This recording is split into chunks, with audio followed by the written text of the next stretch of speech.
എല്ലാവർക്കും നമസ്കാരം. മല്ലുവണ്ടപ്പണ്ണിന്റെ പുതിയൊരു വീഡിയോയിലേക്ക് സ്വാഗതം. അപ്പോൾ ഇപ്രാവശ്യത്തെ വീഡിയോയിൽ നമ്മൾ നോക്കുന്ന ബിസിനസ് എന്ന് പറയുന്നത് ജാക്ക് ഫ്രൂട്ട് സീഡ് പൗഡറാണ്. അതായത് നമ്മുടെ ചക്കക്കുരുവിൽ നിന്ന് ഉണ്ടാക്കുന്ന ഒരു പൗഡറാണ്. നമുക്കറിയാം ചക്കയ്ക്ക് കുറേ ആരോഗ്യ ഗുണങ്ങളുണ്ട്. അപ്പോൾ ചക്കക്കുരു എന്ന് പറയുന്നത് അത് നമ്മൾ പ്രോഡക്റ്റ് അല്ലെങ്കിൽ പൊടിച്ചെടുത്തിട്ട് ഒരു പൗഡർ ആക്കിയിട്ട് വിൽക്കുവാണെങ്കിൽ അതിന് ഒത്തിരി ബെനിഫിറ്റ് ഉള്ള ഒരു പ്രോഡക്റ്റാണ്. അതായത് ഹെൽത്ത് കോൺഷ്യസ് ആയിട്ടുള്ള ആൾക്കാർ, അല്ലെങ്കിൽ ഹെൽത്ത് ഇൻതൂസിയാസ്റ്റ്, അല്ലെങ്കിൽ പ്രോട്ടീൻ, അല്ലെങ്കിൽ വീഗൻ ആയിട്ടുള്ള ആൾക്കാരെല്ലാം കൂടുതലും ഉപയോഗിക്കുന്ന ഒരു പ്രോഡക്റ്റാണ് ജാക്ക് ഫ്രൂട്ട് സീഡ് പൗഡർ എന്ന് പറയുന്നത്. ഇന്റർനാഷണൽ മാർക്കറ്റിലൊക്കെ നല്ല ഡിമാൻഡുള്ള ഒരു പ്രോഡക്റ്റാണ്. അപ്പോൾ ഈ ഒരു വീഡിയോയിൽ നമ്മൾ ആദ്യത്തെ പാർട്ടിൽ നോക്കുന്നത് ചെറിയ രീതിയിൽ എങ്ങനെയാണ് ഈ ഒരു പൗഡർ നമ്മുടെ വീട്ടിലുണ്ടാക്കാൻ പറ്റുന്നത് എന്നാണ്. അപ്പോൾ നമ്മൾ നമ്മുടെ ചക്കയിൽ നിന്ന് ഈ ഒരു ചക്ക കുരു എടുത്തിട്ട് ഇത് ചെറിയ രീതിയിൽ ആവി കയറ്റുന്ന ഒരു മെത്തേഡാണ് ഇവിടെ കാണിച്ചേക്കുന്നത്. അപ്പോൾ ഇത് ചെയ്യുന്നതിൻ്റെ ഒരു റീസൺ എന്താണെന്ന് വെച്ചാൽ ഇതിൻ്റെ പുറത്തുള്ള തോടെടുത്ത് കളയുക എന്നുള്ളൊരു മെത്തേഡിന് വേണ്ടിയിട്ടാണ്. ഇതിൻ്റെ പുറത്തെ തോടെടുത്ത് കളഞ്ഞിട്ട് വേണം ഈ കുരു നമുക്ക് എടുക്കാനായിട്ട്. ഓക്കെ, അപ്പം ഈ ഒരു ബിസിനസ്സിൻ്റെ ഡീറ്റെയിൽഡ് ആയിട്ടുള്ള ഫൈനാൻഷ്യൽ അനാലിസിസും കാര്യങ്ങളും എല്ലാം നമ്മൾ ഈ വീഡിയോയിൽ തന്നെ പറയുന്നുണ്ട്. അപ്പോൾ ഇതിൻ്റെ അവസാനം വരെ വെയിറ്റ് ചെയ്യുക. ഈ ഒരു വീഡിയോ അല്ലെങ്കിൽ ഈ ഒരു ബിസിനസ് ചെയ്യാൻ താല്പര്യമുള്ള ഒരാളാണെങ്കിൽ ഈ വീഡിയോ ലൈക്ക് ചെയ്യുക. അതുപോലെ തന്നെ നിങ്ങളുടെ ഫ്രണ്ട്സിനൊക്കെ ഈ വീഡിയോ അയച്ചു കൊടുക്കാൻ പറ്റും. അപ്പോൾ ഈ ഒരു ബിസിനസ് ചെയ്യാൻ താല്പര്യമുള്ള ആൾക്കാരാണെങ്കിൽ ഇതിൻ്റെ ഡീറ്റെയിൽഡ് ആയിട്ടുള്ള വീഡിയോ നിങ്ങൾക്കിത് മൊത്തം കാണാവുന്നതാണ്. അപ്പോൾ ഇത് നമ്മൾ ആവി കയറ്റിയതിന് ശേഷം പയ്യെ നമ്മൾ ഇതിൻ്റെ ചക്കക്കുരുവിൻ്റെ തോട് എടുക്കുകയാണ് ചെയ്യുന്നത്. അപ്പോൾ ഈ തോട് എടുത്ത് കളഞ്ഞതിന് ശേഷം വേണം നമ്മൾ ഇതിൻ്റെ ഒരു പൗഡർ ഫോർമാറ്റിലോട്ട് മാറ്റാനായിട്ട്. ഓക്കെ, അപ്പം അതുപോലെ തന്നെ ഈ ഒരു ചക്കക്കുരു എന്ന് പറയുന്നത് അല്ലെങ്കിൽ ചക്കയുടെ ഏത് ഭാഗമാണെങ്കിലും നല്ല രീതിയിൽ ഹെൽത്തി ആയിട്ടുള്ളൊരു പ്രോഡക്റ്റാണ്. ചക്കയുടെ നമ്മുടെ ചക്കച്ചുള ഉണക്കി എടുത്തിട്ടാണെങ്കിലും അത് ചക്ക പൗഡറായിട്ട് നമ്മുടെ മൈദയ്ക്കൊക്കെ പകരമായിട്ട് യൂസ് ചെയ്യുന്നതാണ്. അപ്പോൾ അതുപോലെയൊക്കെ തന്നെ എക്സ്പാൻഡ് ചെയ്യാൻ പറ്റുന്ന ഒരു പ്രോഡക്റ്റ് കാറ്റഗറിയും കൂടിയാണ്. അപ്പോൾ ഇതിനെ എന്ത് ചെയ്തെന്ന് വെച്ചാൽ ഈ ഒരു തോടെടുത്തതിന് ശേഷം ഇതിനെ നല്ല രീതിയിൽ ചെറിയ പീസസ് ആക്കുവാണ്. അപ്പോൾ ഇത് ചെറിയ പീസസ് ആക്കുന്നതിൻ്റെ ഒരു കാരണം എന്താണെന്ന് വെച്ചാൽ നമുക്കിതിനി മിക്സിയിൽ ഇടണം. മിക്സിയിൽ ഇട്ടിട്ട് വേണം ഇത് ഗ്രൈൻഡ് ചെയ്ത് ചെറിയ ചെറിയ പൗഡർ ആക്കാനായിട്ട്. അപ്പോൾ നമുക്ക് വേണമെങ്കിൽ ഈ ഒരു ഗ്രൈൻഡ് പോലത്തെ സാധനം യൂസ് ചെയ്തിട്ട് ചെറിയ ചെറിയ പീസസ് ആക്കാം. അത് പീസസ് ആക്കിയതിന് ശേഷം മിക്സിയിലോട്ട് ആഡ് ചെയ്താൽ കുറച്ച് എളുപ്പത്തിൽ നമുക്കിത് പൗഡർ ആക്കിയിട്ട് കിട്ടും. അപ്പോൾ ജാക്ക് ഫ്രൂട്ട് സീഡ് അല്ലെങ്കിൽ ജാക്ക് ഫ്രൂട്ട് ചക്കക്കുരു കൊണ്ടുണ്ടാക്കാൻ പറ്റുന്ന ഒരു പ്രോഡക്റ്റാണ് നമ്മളിവിടെ നോക്കുന്നത്. അപ്പോൾ നമ്മളിതിൻ്റെ നെക്സ്റ്റ് പാർട്ടിൽ അല്ലെങ്കിൽ ഈ ഒരു വീഡിയോയുടെ തന്നെ അവസാനം നമ്മൾ എങ്ങനെയാണ് ഈ ഒരു ബിസിനസ് സ്റ്റാർട്ട് ചെയ്യേണ്ടത്, അല്ലെങ്കിൽ ഇത് ഏതൊക്കെ മീഡിയത്തിലൂടെ നിങ്ങൾക്ക് ഇത് വിൽക്കാൻ പറ്റും, നമ്മുടെ ലോക്കൽ മാർക്കറ്റിൽ എങ്ങനെ അപ്രോച്ച് ചെയ്യണം, എത്ര മാസം കൊണ്ട് ഇതിൻ്റെ വരുമാനം ഉണ്ടാക്കിയെടുക്കാൻ പറ്റും, ഒരു മാസം എത്രത്തോളം കിട്ടും, അങ്ങനെയൊക്കെ നമുക്ക് നോക്കാം. അപ്പോൾ ഇത് പൊടിച്ചതിന് ശേഷം ഇത് വെയിലത്ത് വെച്ച് ഉണക്കുകയോ അല്ലെങ്കിൽ നിങ്ങൾക്ക് ഓവൻ ഉണ്ടെങ്കിൽ ഓവനിൽ വെച്ച് ഇത് ഉണക്കിയെടുക്കുകയും ചെയ്യാം. അപ്പോൾ ഇത് കുറച്ചുകൂടെ ഒന്ന് ഡ്രൈ ആയതിനു ശേഷമാണ് ഇത് നമ്മൾ ഗ്രൈൻഡറിൽ അല്ലെങ്കിൽ നമ്മുടെ മിക്സിയിൽ ഇട്ടിട്ട് ഇതിൻ്റെ പൗഡർ ആക്കുന്നത്. അപ്പോൾ ഇത് ഉണക്കിയ ഈ ചക്കക്കുരു ഈ ഒരു മിക്സിയിലോട്ട് ആഡ് ചെയ്തതിന് ശേഷം ഇത് ഗ്രൈൻഡ് ചെയ്യുകയാണ് ചെയ്യുന്നത്. അപ്പോൾ ഗ്രൈൻഡ് ചെയ്തിട്ട് ഇതിനൊരു പൗഡർ ഫോർമാറ്റിലോട്ട് എത്തും. എന്നിട്ട് ഇതിനെ നല്ലൊരു പാക്കേജിങ്ങിലോട്ടൊക്കെ എത്തിയതിന് ശേഷം നിങ്ങൾക്ക് ആമസോൺ, ഫ്ലിപ്കാർട്ടിലൊക്കെ വിൽക്കാനായിട്ട് പറ്റും. അപ്പം ഇത് നിങ്ങൾക്ക് നമ്മുടെ നാട്ടിൽ നിന്ന് സ്വന്തമായിട്ട് വേണമെങ്കിൽ സോഴ്സ് ചെയ്യാം. ചക്കക്കുരു നമ്മുടെ പറമ്പിലൊക്കെ കാണും, അല്ലെങ്കിൽ നമുക്ക് ഇന്ത്യ മാർട്ട് പോലത്തെ വെബ്സൈറ്റിൽ പോയി കഴിഞ്ഞാൽ നമുക്ക് കിട്ടും. ഓക്കെ, അതും എല്ലാം ഡീറ്റെയിൽ ആയിട്ട് നമ്മുടെ ഇതിൻ്റെ തന്നെ ഈ ഒരു വീഡിയോ കഴിഞ്ഞതിന് ശേഷം, ഈ ഒരു ഇതുണ്ടാക്കുന്നതിൻ്റെ വീഡിയോ കഴിഞ്ഞതിന് ശേഷം എക്സ്പ്ലെയിൻ ചെയ്യുന്നതാണ്. അപ്പോൾ ഇതാണ് ചക്കക്കുരു പൗഡർ. നമ്മുടെ ഫൈനൽ പ്രോഡക്റ്റ് ഇങ്ങനെയാണ്. അപ്പോൾ ഇതിൻ്റെ ഈ ഒരു പൗഡറിനെ നമ്മൾ എങ്ങനെ ആമസോൺ അല്ലെങ്കിൽ നമ്മുടെ ലോക്കൽ മാർക്കറ്റുകളിലൊക്കെ എങ്ങനെ സെല് ചെയ്യും എന്നുള്ള കാര്യമാണ് നമ്മളിനി നോക്കാൻ പോകുന്നത്. ഇതിൻ്റെ ഒരു ബിസിനസ് അനാലിസിസ് വീഡിയോ ആണ് നമ്മളിനി നോക്കുന്നത്. ജാക്ക് ഫ്രൂട്ട് സീഡ് പൗഡറിനെ പറ്റിയാണ്. അപ്പം നമ്മൾ ഓൾറെഡി ജാക്ക് ഫ്രൂട്ട് പൗഡർ എങ്ങനെയാണ് ഉണ്ടാക്കുന്നതെന്നൊക്കെ നമ്മൾ കണ്ടു. നമ്മൾ ഇനി നോക്കുന്നത് ഇതിൻ്റെ ബിസിനസ് അനാലിസിസിലോട്ടാണ്. ഓക്കെ, അപ്പം ഇതിൻ്റെ ബിസിനസ് പ്ലാൻ എന്ന് പറയുന്നത് നമ്മൾ ഇതിനകത്തൊരു അച്ചീവ്മെൻറ്റ് അല്ലെങ്കിൽ ഒരു മന്ത്ലി നമ്മൾ ടാർഗറ്റ് ചെയ്യുന്നത് ഏകദേശം 6 ലക്ഷം രൂപയാണ് പെർ മന്ത് നമ്മൾ ഇതിൽ നിന്ന് ഉണ്ടാക്കാൻ പറ്റുന്ന ഒരു റവന്യൂ ആയിട്ട് നമ്മൾ പ്ലാൻ ചെയ്യുന്നത്. അപ്പോൾ അതെങ്ങനെ എത്തിക്കാം എന്നുള്ളൊരു കാര്യമാണ് നമ്മൾ നോക്കുന്നത്. അപ്പോൾ ഈ ഒരു ബിസിനസ് ഓവർവ്യൂവിൽ നമ്മൾ ഇതിൻ്റെ ഒരു പ്രോഡക്റ്റായിട്ട്, ഇതിൻ്റെ എൻഡ് പ്രോഡക്റ്റായിട്ട് നമ്മൾ ഉദ്ദേശിക്കുന്നത് 100 ഗ്രാമിൻ്റെ പാക്കറ്റ്സ് ആയിട്ടാണ് ഇത് വിൽക്കാനായിട്ട് പ്ലാൻ ചെയ്യുന്നത്. അപ്പോൾ അത് വിൽക്കുമ്പോഴേക്കും അതിന് നമ്മൾ ചാർജ് ചെയ്യുന്നത് 170 രൂപയാണ് പെർ പാക്കറ്റിന് ചാർജ് ചെയ്യുന്നത്. മന്ത്ലി റവന്യൂ അല്ലെങ്കിൽ മന്ത്ലി നമ്മുടെ മാസ വരുമാനം എന്ന് പറയുന്ന ഒരു ടാർഗറ്റ് 6 ലക്ഷം രൂപയാണ്. അപ്പൊ നമ്മൾ ഒരു ദിവസം ഏകദേശം 118 പാക്കറ്റ്സ് സെല്ല് ചെയ്താൽ മാത്രമാണ് നമുക്ക് ആ ഒരു ടാർഗറ്റ് എത്താനായിട്ട് സാധിക്കത്തുള്ളൂ. ഓക്കെ, അപ്പോൾ ഈ ചക്കക്കുരു അല്ലെങ്കിൽ ജാക്ക് ഫ്രൂട്ട് സീഡിന്റെ ഗുണം എന്താണ് എന്നും കൂടി അറിഞ്ഞിരിക്കണം. ഓക്കെ, അതായത് ഒന്നാമത്തെ കാര്യം എന്ന് പറയുന്നത് ഇത് പ്രോട്ടീൻ റിച്ച് ആയിട്ടുള്ള ഒരു പ്രോഡക്റ്റ് ആണ്. അപ്പൊ അതായത് ഒരു 100 ഗ്രാം പൗഡർ എടുക്കുവാണെങ്കിൽ അതിൽ 6 മുതൽ 7 ഗ്രാം പ്രോട്ടീൻ കണ്ടന്റ് ഉണ്ട്. അതുപോലെ തന്നെ ഡയറ്ററി ഫൈബർ, അതായത് ഗട്ട് ഹെൽത്ത്, വയറിന്റെ ഹെൽത്ത്, കുടലിന്റെ ഹെൽത്ത് ഒക്കെ നല്ല രീതിയിൽ ഹെൽപ്പ് ചെയ്യുന്ന, കോൺസ്റ്റിപ്പേഷൻ ഒക്കെ ഉള്ളപ്പോൾ യൂസ് ചെയ്യാൻ പറ്റുന്ന ഒരു ഫ്രൂട്ട് കൂടിയാണ്, അല്ലെങ്കിൽ ഒരു പൗഡർ കൂടിയാണ് ജാക്ക് ഫ്രൂട്ട് സീഡ് പൗഡർ എന്ന് പറയുന്നത്. പിന്നെ സ്റ്റാർച്ച് റെസിസ്റ്റന്റ് ആണ്, പിന്നെ ഗ്ലൂട്ടൻ ഫ്രീ ആണ്, മിനറൽസ്, പൊട്ടാസ്യം, കാൽഷ്യം, അയൺ ഒക്കെ അതിനകത്തുണ്ട്. അതായത് ഗ്ലൂട്ടൻ ഫ്രീ, അതായത് ചിലർക്ക് വീറ്റ് പ്രോഡക്ട്സ് കഴിക്കാൻ പറ്റാത്ത സാഹചര്യങ്ങളുണ്ട്. അപ്പൊ അവർക്കൊക്കെ കഴിക്കാൻ പറ്റുന്ന ഒരു പ്രോഡക്റ്റ് ആണ് ജാക്ക് ഫ്രൂട്ടിന്റെ ഈ സീഡ് എന്ന് പറയുന്നത്. പിന്നെ ആന്റി ഓക്സിഡൻസ്, ലിഗൻ, ഇസോഫ്ലാലിൻ, പിന്നെ സാപ്പോമിൻ കണ്ടന്റ് ഒക്കെ അതിനകത്തുണ്ട്. അങ്ങനെ കുറെ വെറൈറ്റി ഓഫ് ഗുണങ്ങളുള്ള ഒരു പ്രോഡക്റ്റ് ആണ് ജാക്ക് ഫ്രൂട്ട് എന്ന് പറയുന്നത്. പിന്നെ നമുക്കറിയാം ഈ ജാക്ക് ഫ്രൂട്ട് കൊണ്ട് തന്നെ കുറെ പ്രോഡക്ട്സ് ഇവരുണ്ട്. അപ്പം അതായത് ബേക്കിംഗ് ഇൻഗ്രീഡിയന്റ് ആയിട്ട് നമുക്കറിയാം ഗ്ലൂട്ടൻ ഫ്രീ ആയിട്ട് നമ്മുടെ മൈദയ്ക്ക് പകരമായിട്ട് യൂസ് ചെയ്യാൻ പറ്റുന്ന ഒരു പ്രോഡക്റ്റ് ആണ് ജാക്ക് ഫ്രൂട്ട് പൗഡർ എന്ന് പറയുന്നത്. പിന്നെ പ്രോട്ടീൻ ബൂസ്റ്റ്, അല്ലെങ്കിൽ നമുക്ക് സ്മൂത്തീസ് ഒക്കെ ഉണ്ടാക്കാനായിട്ട് അല്ലെങ്കിൽ ജ്യൂസസ് ഒക്കെ ഉണ്ടാക്കാനായിട്ട് പറ്റും ജാക്ക് ഫ്രൂട്ടിന്റെ പൗഡർ വെച്ചിട്ട്. പിന്നെ ന്യൂട്രീഷൻ സപ്ലിമെന്റ്, അതായത് വാട്ടർ അല്ലെങ്കിൽ മിൽക്കിലൊക്കെ ആഡ് ചെയ്തിട്ട് നിങ്ങൾക്ക് പ്രോട്ടീൻ ഇൻടേക്കിനൊക്കെ യൂസ് ചെയ്യാൻ പറ്റും. പിന്നെ തിക്നിങ് ഏജന്റ് ആയിട്ടും, അല്ലെങ്കിൽ നമുക്കിപ്പം നമ്മൾ കോൺ പൗഡർ യൂസ് ചെയ്യുമല്ലോ, അപ്പൊ അതിന് പകരമായിട്ടൊക്കെ ഇത് യൂസ് ചെയ്യാം. അപ്പൊ പ്ലാന്റ് ബേസ്ഡ് ആയിട്ടുള്ള പ്രോട്ടീൻ പൗഡർ, ഫിറ്റ്നസ് ഒക്കെ നോക്കുന്നവർക്ക് അങ്ങനെ അത് എടുക്കാനായിട്ട് പറ്റും. സ്കിൻ കെയറിന് ആപ്ലിക്കേഷൻസ്, നാച്ചുറൽ ആയിട്ടുള്ള എക്സോഫെലിയന്റ് ആണ് ജാക്ക് ഫ്രൂട്ട് സീഡിന്റെ പൗഡർ എന്നൊക്കെ പറയുന്നത്. ഓക്കെ, അപ്പോൾ അത് നമ്മൾ നേരത്തെ കാണിച്ച പോലത്തെ ഈ ഒരു രീതിയിലുള്ള പാക്കേജിങ് ഒക്കെ ആണെങ്കിൽ നല്ല രീതിയിൽ നമുക്കിത് സെല്ല് ചെയ്ത് പോകാൻ പറ്റും. ഇത് മാർക്കറ്റിലുള്ള പ്രൊഡക്ട്സിന്റെ ഒരു ഇമേജ് ഞാൻ എടുത്തു എന്നേ ഉള്ളൂ. ഓക്കെ, അപ്പം നമുക്ക് ഇതിന്റെ ടാർഗറ്റ് മാർക്കറ്റ് എന്താണെന്നും കൂടി അറിഞ്ഞിരിക്കാം. ഹെൽത്ത് കോൺഷ്യസ് ആയിട്ടുള്ള കൺസ്യൂമേഴ്സ് ആണ് നമ്മുടെ ഒരു ടാർഗറ്റ് എന്ന് പറയുന്നത്. ഹെൽത്ത് കോൺഷ്യസ് ആയിട്ടുള്ളവര്, പിന്നെ ഫിറ്റ്നസ് അല്ല ആരോഗ്യം നോക്കുന്നവര്, പിന്നെ വീഗൻസ് ആയിട്ടുള്ള, വെജിറ്റേറിയൻസ്, പച്ചക്കറി മാത്രം കഴിക്കുന്നവര്, അല്ലെങ്കിൽ പ്രോട്ടീൻ ബേസ്ഡ് ആയിട്ടുള്ള ഫുഡ് നോക്കുന്നവര്, നാച്ചുറൽ ആയിട്ടുള്ള സപ്ലിമെന്റ്സ് യൂസ് ചെയ്യാൻ താല്പര്യമുള്ള ആൾക്കാര്, പിന്നെ എൻവയോൺമെന്റലി, അതായത് ഒത്തിരി ഹെൽത്ത് കോൺഷ്യസും എൻവയോൺമെന്റലി കോൺഷ്യസും ഒക്കെ ആയിട്ടുള്ളവർക്ക് ആ ഒരു കാറ്റഗറി ഓഫ് ആൾക്കാരാണ് നമ്മുടെ ഈ ഒരു പ്രോഡക്റ്റ് വാങ്ങിക്കാനായിട്ട് സാധ്യത കൂടുതൽ. പിന്നെ മാർക്കറ്റ് ട്രെൻഡ് നമ്മൾ നോക്കുവാണെങ്കിൽ ഇപ്പോൾ കൂടുതൽ ആൾക്കാരും പ്ലാന്റ് ബേസ്ഡ് പ്രോട്ടീൻ ആണ് ഡിമാൻഡ് വരുന്നത്. പിന്നെ സസ്റ്റൈനബിൾ ലോക്കൽ സൂപ്പർ ഫുഡ്സിന് ഡിമാൻഡ് ഉണ്ട്. ഹെൽത്ത് കോൺഷ്യസ്നെസ്, അല്ലെങ്കിൽ നമുക്കറിയാം ഇപ്പം കോവിഡ് കാലമൊക്കെ കഴിഞ്ഞപ്പോഴേക്ക് എല്ലാവരും ഹെൽത്ത് കൂടുതൽ ശ്രദ്ധിക്കാനായിട്ട് തുടങ്ങി. അപ്പൊ അങ്ങനെ ഒരു സാഹചര്യത്തിലൂടെയാണ് ഇപ്പൊ കടന്നു പോകുന്നത്. പിന്നെ ഓൺലൈൻ ഗ്രോസറി ഷോപ്പിങ്ങും ഇതിന്റെ ഒരു ഡിമാൻഡ് കൂട്ടാനായിട്ടുള്ള കാരണങ്ങളാണ്. അപ്പൊ റോ മെറ്റീരിയൽ നമുക്ക് എങ്ങനെ സോഴ്സ് ചെയ്യാം, നമുക്ക് എവിടെ നിന്ന് ഈ ചക്കക്കുരു വാങ്ങിക്കാനായിട്ട് പറ്റും? ഒന്നെന്ന് പറയുന്നത് നമുക്ക് പ്രൈമറി സോഴ്സ് എന്ന് പറയുന്നത്, നമുക്കറിയാം നമ്മൾ കേരളത്തിലാണുള്ളത്.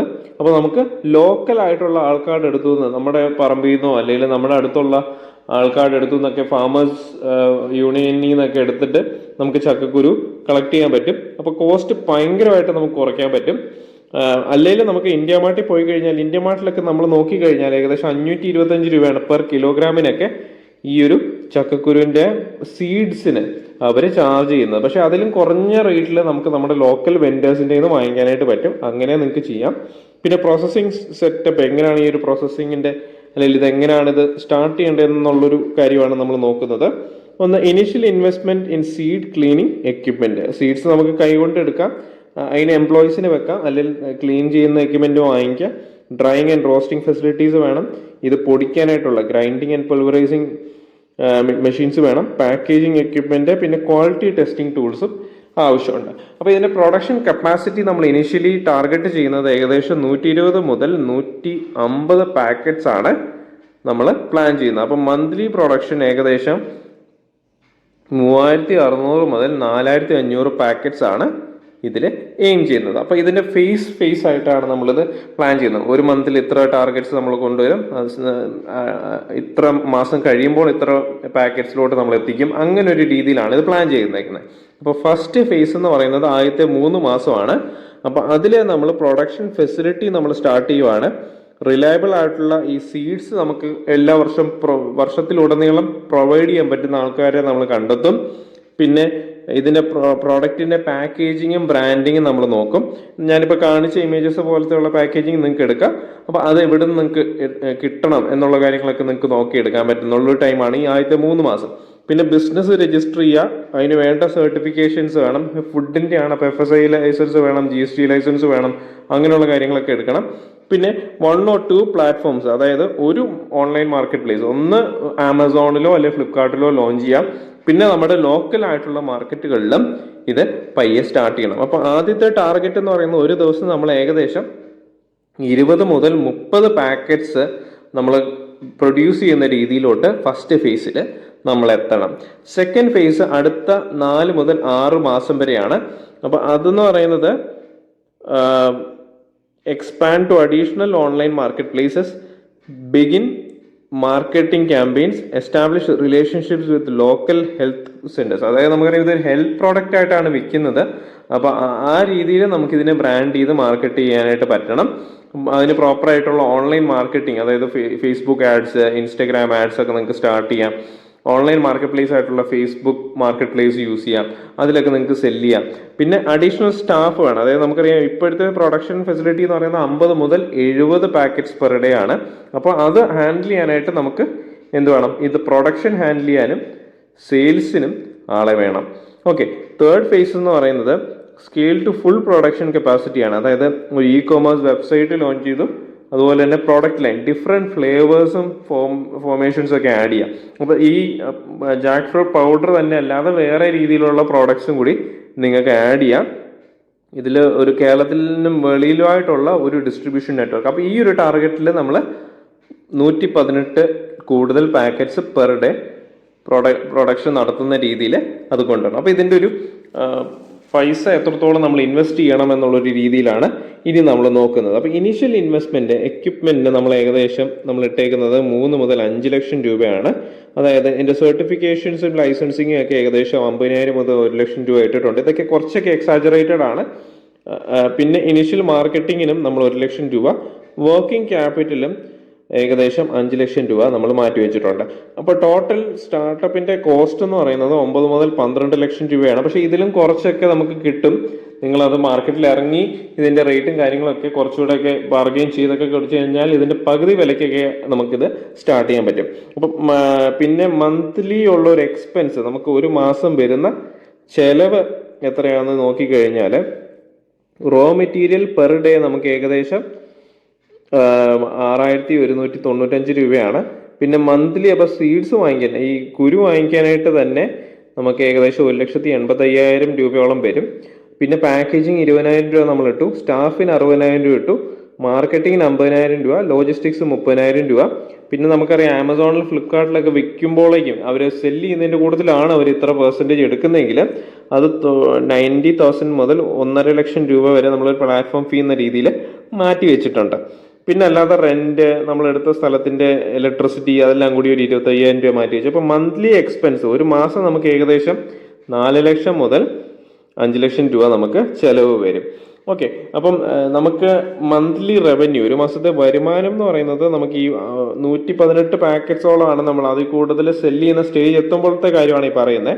അപ്പോൾ അത് ഏകദേശം റവന്യൂ എന്ന് പറയുന്നത് നമുക്ക് ഏകദേശം 6,02,400 രൂപയോളം നമുക്ക് റവന്യൂ വരുമാനമായിട്ട് കിട്ടും. അതിൽ ലാഭം എന്ന് പറയുന്നത് 81,000 മുതൽ 1.5 ലക്ഷം രൂപയോളം നമുക്ക് ലാഭമായിട്ട് കിട്ടാനായിട്ട് സാധ്യതയുണ്ട്. അപ്പോൾ ഇത് നമുക്ക് എങ്ങനെയാണ് ഈ ഇൻവെസ്റ്റ്മെന്റ് ബ്രേക്ക് ചെയ്യുന്ന ഒരു ടൈം പീരീഡ് എന്ന് പറയുന്നത് 7 മുതൽ 9 മാസം വരെയാണ് ഇത് ബ്രേക്ക് ഈവൻ ആകാനായിട്ടുള്ള ഒരു ടൈം ഫ്രെയിം എന്ന് പറയുന്നത്.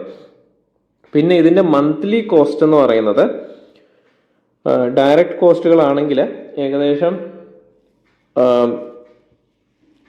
250 കിലോഗ്രാമിന് 500 രൂപ, അതായത് ഏകദേശം 1 ലക്ഷത്തി ഒരു മാസം നമുക്ക് വരുന്ന ചിലവാണ്. അതായത് 1,25,000 രൂപ നമുക്ക് റോ മെറ്റീരിയലിന്റെ കോസ്റ്റ് വേണം. പാർട്ട് ടൈം ലേബർ ആണെങ്കിൽ ഒരു 16,000 രൂപ, 2 പേർക്ക് 8,000 രൂപയാണ് കൊടുക്കുന്നതെങ്കിൽ 16,000 രൂപ മാറ്റി വെക്കുക. പാക്കേജിങ് മെറ്റീരിയൽസിന് ഏകദേശം 31,000 രൂപയോളം വരുന്നുണ്ട്. യൂട്ടിലിറ്റീസിന്, അതായത് ഒരു മാസം നിങ്ങൾക്ക് വരുന്ന റിക്കറിംഗ് ആയിട്ടുള്ള ഒരു കോസ്റ്റ് ആണ്. അപ്പോൾ ടോട്ടൽ ഡയറക്റ്റ് ആയിട്ടുള്ള ഒരു കോസ്റ്റ് എന്ന് പറയുന്നത് 1,80,000 രൂപയാണ് ഒരു മാസം മന്ത്ലി കോസ്റ്റ് ആയിട്ട് വരുന്നത് ഫേസ് 1 ആദ്യത്തെ കേസിൽ. പിന്നെ ഇൻഡയറക്റ്റ് ആയിട്ട്, അതായത് സ്മോൾ വർക്ക് പ്ലേസ് ആണ്, അതിൻ്റെ റെന്റ് വരുന്നുണ്ട്. മാർക്കറ്റിംഗ് നമ്മൾ സ്റ്റാർട്ട് ചെയ്യുമ്പോൾ അതിൻ്റെ ഒരു 20,000 രൂപ നമ്മൾ ഒരു മാസം മാറ്റി വെക്കണം. ട്രാൻസ്പോർട്ടേഷന് 10,000 രൂപ, അല്ലാതെ വേറെ എന്തെങ്കിലും ചിലവരാണ് 15,000 രൂപ.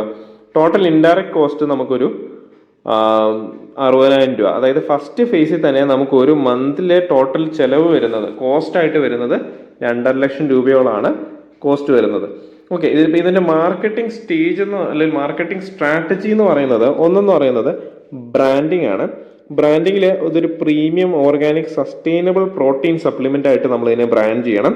പിന്നെ കേരളത്തിൽ നിന്നാണ് ഇത് പ്രൊഡക്ഷൻ ചെയ്യുന്നത്. ടോട്ടൽ ട്രഡീഷണലി ഉള്ള സൂപ്പർ ഫുഡ്സ് കാറ്റഗറിയിൽ പെടുന്ന ഒരു ഫുഡ് കാറ്റഗറി ആണെന്നും കൂടി നമ്മളിത് ബ്രാൻഡിൽ ഉൾപ്പെടുത്തണം. ഓക്കെ, പിന്നെ ഇതിന്റെ നാച്ചുറൽ പ്രോസസ്സിംഗ് മെത്തേഡ്സ് ആണ്, ന്യൂട്രീഷണൽ ബെനിഫിറ്റ്സ് എല്ലാം ആ ഒരു പാക്കേജിങ്ങിലും കാര്യങ്ങളിലെല്ലാം നമ്മൾ കൊടുക്കണം. പിന്നെ ഉള്ളതിന്റെ ഡിജിറ്റൽ മാർക്കറ്റിംഗ് ആണ്. സോഷ്യൽ മീഡിയ ക്യാമ്പയിൻസ് വരണം. അത് ഫിറ്റ്നസ് കമ്മ്യൂണിറ്റീസിനെ ആയിരിക്കണം നമ്മൾ ആദ്യമേ ഇത് ഫോക്കസ് ചെയ്യേണ്ടത്. പിന്നെ കണ്ടന്റ് മാർക്കറ്റിംഗ്, അതായത് ഹെൽത്ത് ബെനിഫിറ്റ്സിനെ കുറിച്ച് പറഞ്ഞുകൊണ്ടുള്ള പോഡ്കാസ്റ്റുകൾ, അല്ലെങ്കിൽ ഇതുപോലുള്ള ഡോക്ടേഴ്സ് ഇന്റർവ്യൂ, അല്ലെങ്കിൽ ഫിറ്റ്നസ് എന്തൂസിയാസ്റ്റും ആയിട്ടുള്ള ഇന്റർവ്യൂസ്, SEO ഒപ്റ്റിമൈസ്ഡ് ആയിട്ടുള്ള ഓർഗാനിക് ഡിസ്കവറിക്ക് വേണ്ടിയിട്ടുള്ള വെബ്സൈറ്റും കാര്യങ്ങളും, പെയ്ഡ് അഡ്വർടൈസ്മെന്റ്സ് ഇൻസ്റ്റഗ്രാമിലും ഫേസ്ബുക്കിലും ഒക്കെ സ്റ്റാർട്ട് ചെയ്യാനായിട്ട്. പിന്നെ ഓഫ്ലൈൻ മാർക്കറ്റിംഗ് ആണ്. അതായത് ഫിറ്റ്നസ് സെന്റേഴ്സിലും ഹെൽത്ത് ഇവന്റ്സിലും ഒക്കെ നമുക്ക് ഫ്രീ ആയിട്ട് സാമ്പിളിംഗ് കൊടുക്കാനായിട്ട് പറ്റും. പിന്നെ പാർട്ണർഷിപ്പ് വിത്ത് ന്യൂട്രീഷനിസ്റ്റുകൾ അല്ലെങ്കിൽ ഫിറ്റ്നസ് ട്രെയിനേഴ്സുമായിട്ട് പാർട്ണർഷിപ്പുകൾ നമുക്ക് സ്റ്റാർട്ട് ചെയ്യാം. പെയ്ഡ് കൊളാബറേഷൻസ് കൊണ്ടുവരാം. പിന്നെ ഓർഗാനിക് ഫുഡിലെ എക്സിബിഷൻസിലൊക്കെ നമ്മൾ സ്റ്റാളുകൾ സ്റ്റാർട്ട് ചെയ്യുക. ന്യൂസ് പേപ്പറിലും റേഡിയോ പ്ലാറ്റ്ഫോംസിലൊക്കെ പ്രൊമോഷൻസ്. അപ്പോൾ ഈ രീതിയിലൊക്കെയാണ് നമുക്കിത് മാർക്കറ്റ് ചെയ്യാൻ പറ്റുന്നത്. അപ്പോൾ ഇതിന്റെ സെയിൽസ് ചാനലും കൂടി നമ്മൾ നോക്കിയിരിക്കുക, അതായത് ഏതൊക്കെ രീതിയിൽ നമുക്കിത് സെല് ചെയ്യാൻ പറ്റും. ഒന്നെന്ന് പറയുന്നത് 3 രീതിയിലാണ് നമുക്കിത് പറ്റുന്നത്. ഒന്ന് കൊമേഴ്സ് ആണ്, ആമസോൺ, ഫ്ലിപ്കാർട്ട്, ബിഗ് ബാസ്ക്കറ്റ്. പിന്നെ നമ്മുടെ വെബ്സൈറ്റ് ത്രൂ നമുക്കിത് സെയിൽ കൊണ്ടുവരാൻ പറ്റും. പിന്നെ റീറ്റെയിൽ സെഗ്മെന്റിൽ നമ്മൾ നോക്കുവാണെങ്കിൽ local food stores, health food stores, organic shops, gym, fitness centres, ayurvedic സെന്റേഴ്സിലൊക്കെ നമുക്കിത് സെല് ചെയ്യാൻ പറ്റും. B2B ആണെങ്കിൽ, ബിസിനസ് ടു ബിസിനസ് ആണെങ്കിൽ ഹെൽത്ത് സെന്റേഴ്സ്, ഹെൽത്ത് കഫേ അല്ലെങ്കിൽ സ്മൂത്തി ബാർസ് ഒക്കെ ഉണ്ടാക്കുന്നവർക്കൊക്കെ നമുക്ക് കൊളാബറേഷൻ, നമ്മൾ ഇത്ര പൗഡർ തരാം അല്ലെങ്കിൽ ഇത്ര പൊടി നമുക്ക് തരാം നിങ്ങളുടെ റോ മെറ്റീരിയൽ ആയിട്ട്, ആ രീതിയിൽ നമുക്ക് ഇവരെ അപ്രോച്ച് ചെയ്യാനായിട്ട് പറ്റും. ഇതുപോലെ സപ്ലിമെന്റ് ഉണ്ടാക്കുന്നവർക്ക് വേണമെങ്കിൽ അവർക്ക് നമുക്ക് സപ്ലൈ ചെയ്യാം. അതുപോലെ തന്നെ ഇന്റർനാഷണൽ മാർക്കറ്റുകളിലും നമുക്കിത് സെല് ചെയ്യാനായിട്ട് പറ്റും. ഓക്കെ, അപ്പോൾ ഇതിന്റെ സ്കെയിലിംഗ് സ്ട്രാറ്റജി എങ്ങനെയാണ്, ഇത് എങ്ങനെ നമുക്ക് വിപുലീകരിക്കാം? ഓക്കെ, ഒന്നെന്ന് പറയുന്നത് പ്രോഡക്റ്റ് എക്സ്പാൻഷൻ ആണ്. അതായത് ഡിഫറെൻറ്റ് പാക്കേജ് സൈസുകളിൽ, സ്മോൾ, മീഡിയം, ലാർജ് ക്വാണ്ടിറ്റികളിലൊക്കെ നമുക്ക് പാക്കേജിങ്ങിൽ കൊണ്ടുവരാൻ പറ്റും. പിന്നെ ഫ്ലേവേർഡ്, ഡിഫറെൻറ്റ് ടേസ്റ്റിലുള്ള പ്രോഡക്ട്സ് ഇറക്കാൻ പറ്റും. റെഡി ടു മിക്സ് ഫോർമുലേഷൻസ്, ഇപ്പം നമുക്കറിയാം ഇതിന്റെ ജ്യൂസ് അല്ലെങ്കിൽ സ്മൂത്തി ആയിട്ട് കൺവേർട്ട് ചെയ്യുന്ന ആൾക്കാരുണ്ട് ഈ പൗഡർ ഇട്ടിട്ട്. അപ്പൊ അതിന് ആ റെഡി ടു മിക്സ് ഫോർമാറ്റിലോട്ടൊക്കെ നമുക്ക് ഈ പ്രോഡക്റ്റ് ആഡ് ചെയ്യാം. പിന്നെ ബാക്കിയുള്ള സൂപ്പർ ഫുഡ്സുകളും കൂടി നമുക്ക് ഇതിനകത്ത് ആഡ് ചെയ്യാം. മക്കാന അങ്ങനെയുള്ള പ്രോഡക്ട്സ് ഒക്കെ ആഡ് ചെയ്തിട്ട് ഇതിന് കൂട്ടത്തിൽ കൊടുത്തുവിടാം. പിന്നെ ജോഗ്രഫിക്കൽ എക്സ്പാൻഷന്റെ ഫേസ് 1 എന്ന് പറയുന്നത് നമ്മൾ ആദ്യം ടാർഗറ്റ് ചെയ്യുന്ന കേരളത്തിലാണ്. ഫേസ് 2 എന്ന് പറയുന്നത് നമ്മൾ സൗത്ത് ഇന്ത്യ ആണ് ടാർഗറ്റ് ചെയ്യുന്നത്. പിന്നെ 3ാമത്തെ ഫേസിൽ പാൻ ഇന്ത്യ മൊത്തത്തിൽ നമ്മൾ മാർക്കറ്റ് ചെയ്യുന്ന രീതിയിലോട്ട്. 4ാമത്തെ ഫേസിലാണ് ഇന്റർനാഷണൽ മാർക്കറ്റ്സ് ആയിട്ടുള്ള മിഡിൽ ഈസ്റ്റ്, സൗത്ത് ഈസ്റ്റ് ഏഷ്യയിലൊക്കെ കൂടുതൽ ഇത് എക്സ്പാൻഡ് ചെയ്യുന്നത്. പിന്നെ വെർട്ടിക്കൽ ഇന്റഗ്രേഷൻ നമ്മൾ നോക്കുവാണെങ്കിൽ, ഒന്ന് ഇതിന് contract farming for jackfruit, അതായത് ഇതിന് വേണ്ടിയിട്ടുള്ള ചക്കയുടെ ഫാമിംഗ് സെന്റേഴ്സ് നമ്മൾ സ്റ്റാർട്ട് ചെയ്യുക. Collection centres for jackfruit. അപ്പോൾ ജാക്ക് ഫ്രൂട്ട് പ്രൊഡ്യൂസ് ചെയ്യുന്ന ഏരിയാസിൽ നിന്ന് ഇത് കളക്ട് ചെയ്യാനായിട്ടുള്ള സെന്റേഴ്സ് നമ്മൾ ഉണ്ടാക്കിയെടുക്കുക. അതുപോലെ തന്നെ ജാക്ക് ഫ്രൂട്ട് നമുക്കറിയാം, ഇപ്പോൾ ഈ ഒരു ഇൻഡസ്ട്രി നിൽക്കുമ്പോൾ പൗഡർ മാത്രം നമുക്ക് സ്റ്റാർട്ട് ചെയ്യാനായിട്ട് പറ്റില്ല. അതല്ലാതെ ഇതിന്റെ ചിപ്സ് ഉണ്ട്, അതുപോലെ ഇതിന്റെ ഫ്ലോർ ഉണ്ട്. അപ്പം ജാക്ക് ഫ്രൂട്ട് പൗഡർ തന്നെ, അതിന്റെ പൗഡർ കൊണ്ട് തന്നെ നമുക്ക് മൈദയ്ക്ക് പകരമായിട്ട് യൂസ് ചെയ്യുന്ന പൗഡറൊക്കെ യൂസ് ചെയ്യാൻ പറ്റും, ഉണ്ടാക്കാനായിട്ട് പറ്റും. അപ്പം ആ രീതിയിൽ ഉള്ള വെർട്ടിക്കൽ ഇന്റഗ്രേഷനും കൂടി ഇതിനകത്ത് കൊണ്ടുവരാനായിട്ട് സാധിക്കണം. പിന്നെ ഇതിന്റെ risk and assessment and mitigation, ഇതിൽ എന്തൊക്കെ റിസ്ക് വരാം, അപ്പൊ ആ റിസ്ക് വന്നു കഴിഞ്ഞാൽ എങ്ങനെ അത് സോൾവ് ചെയ്യാം എന്നുള്ളതാണ് നമ്മളിനി നോക്കുന്നത്. ഒന്ന് സപ്ലൈ ചെയിൻ ഡിസ്റപ്ഷൻസ് ആണ്. അതായത് നമുക്ക് ഇപ്പൊ സപ്ലൈ ചെയ്ത് തരുന്ന ഒറ്റ ഒരാളെ മാത്രം നമ്മൾ ഡിപ്പെൻഡ് ചെയ്തുകൊണ്ടിരുന്നു കഴിഞ്ഞാൽ അവരൊരു ദിവസം സ്റ്റോപ്പ് ചെയ്ത് കഴിഞ്ഞാൽ നമ്മുടെ ബിസിനസ് മൊത്തത്തിൽ നിന്ന് പോകും. അപ്പം മൾട്ടിപ്പിൾ സപ്ലയർ റിലേഷൻഷിപ്പ് നമ്മൾ ക്രിയേറ്റ് ചെയ്യുക. സീഡിനും സ്റ്റോറേജിനും ഒക്കെ ഉള്ളൊരു ഫെസിലിറ്റി നമുക്ക് വേണം. അതായത് ഇതിന്റെ ഓഫ് സീസൺ ആയി കഴിഞ്ഞാൽ നമുക്കിത് കിട്ടത്തില്ല. അപ്പോൾ ആ സമയത്ത് സീഡ് അവൈലബിൾ ആയിരിക്കാനായിട്ട് സ്റ്റോറേജ് ഫെസിലിറ്റി വേണം. പിന്നെ ക്വാളിറ്റിയിൽ കൺസിസ്റ്റൻസി കീപ്പ് ചെയ്യുക, അതായത് ക്വാളിറ്റി കൺട്രോൾ പ്രൊസീജിയേഴ്സ് പ്രോപ്പറായിട്ട് ഫോളോ ചെയ്യുക, റെഗുലർ ആയിട്ട് ടെസ്റ്റിംഗ് നടത്തണം. പിന്നെ മാർക്കറ്റിൽ കോമ്പറ്റീഷൻ വരുമ്പോൾ, അതായത് നമ്മുടെ പോലെ തന്നെ കോപ്പി അടിച്ച് ചെയ്യുന്ന ആൾക്കാരുണ്ട്. അപ്പോൾ നമ്മുടെ ബിസിനസ്സിനെ കോപ്പി ചെയ്യുന്ന ആൾക്കാരൊക്കെ ഉണ്ട്. അപ്പോൾ അങ്ങനെയൊക്കെ വന്നു കഴിഞ്ഞാൽ എന്ത് ചെയ്യും? ഒന്ന്, സ്ട്രോങ് ആയിട്ടുള്ള ബ്രാൻഡ് ഡിഫറൻസിയേഷൻ ആണ്. അതായത് നമ്മൾ ലേബൽ ചെയ്യുന്നത് ഓർഗാനിക് ആയിട്ട് ഹെൽത്ത് കോൺഷ്യസ് ആയിട്ടുള്ള ആൾക്കാരെ മാത്രം ഫോക്കസ് ചെയ്ത് ഒരു ബ്രാൻഡ് വാല്യൂ ബിൽഡ് ചെയ്തിട്ടാണ് ഈ ഒരു പ്രോഡക്റ്റ് ഇറക്കുന്നത്. അപ്പം ഇന്നോവേഷനും എല്ലാം പ്രോഡക്റ്റിൽ ഓഫർ ചെയ്യണം. പിന്നെ റെഗുലേറ്ററി ചേഞ്ചസ് ആണ്, അതായത് FSIയുടെ റെഗുലേഷൻസ് ഒക്കെ പ്രോപ്പറായിട്ട് നമ്മൾ ചെക്ക് ചെയ്തുകൊണ്ടിരിക്കണം. അപ്പോൾ അവിടെ ചേഞ്ചസ് വന്നു കഴിഞ്ഞാൽ അതനുസരിച്ച് നമ്മുടെ പ്രൊഡക്ഷനിലാണെങ്കിലും നമ്മുടെ ക്വാളിറ്റിയിലാണെങ്കിലും എല്ലാം ചേഞ്ചസ് കാര്യങ്ങളെല്ലാം അപ്ഡേറ്റഡ് ആയിട്ട് മാറ്റിക്കൊണ്ടിരിക്കണം. സീസണൽ അവൈലബിലിറ്റി, അതായത് നമുക്കറിയാം inventory management, diversification of product line ഞാൻ പറഞ്ഞായിരുന്നു ഓൾറെഡി. അപ്പോൾ സീസൺ മാറുന്നതനുസരിച്ച് ആ സമയമൊക്കെ വരുമ്പോഴേക്കും നമ്മുടെ കയ്യിൽ സ്റ്റോർഡ് ആയിട്ട് നിൽക്കണം ഈ പൗഡറും കാര്യങ്ങളും ഒക്കെ. അപ്പോൾ ആ ഡിമാൻഡും കാര്യങ്ങളൊക്കെ മീറ്റ് ചെയ്യാനായിട്ടൊക്കെ സാധിക്കണം. ഓക്കെ, അപ്പം ഇതൊക്കെയാണ് നമ്മുടെ Jack fruit business, Jack fruit seed powder ബിസിനസ്സിനെ കുറിച്ചുള്ള ഒരു അനാലിസിസ്. നിങ്ങൾക്ക് എന്തെങ്കിലും ഡൗട്ട് ഉണ്ടെങ്കിൽ എനിക്ക് മെയിൽ അയക്കാം, അല്ലെങ്കിൽ യു ക്യാൻ വാട്സപ്പിൽ എനിക്ക് ജസ്റ്റ് മെസ്സേജ് അയച്ചാൽ മതി. കോൺടാക്ട് ചെയ്താൽ ചിലപ്പോൾ കിട്ടില്ല, just you can WhatsApp me in this number. Okay, അപ്പം ഇതായിരുന്നു നമ്മുടെ ജാക്ക് ഫ്രൂട്ട് സീഡ് ബിസിനസ്. അപ്പം എല്ലാവർക്കും മനസ്സിലായെന്ന് വിചാരിക്കുന്നു. ഇനി അടുത്ത പ്രാവശ്യം കാണാം. നന്ദി, നമസ്കാരം.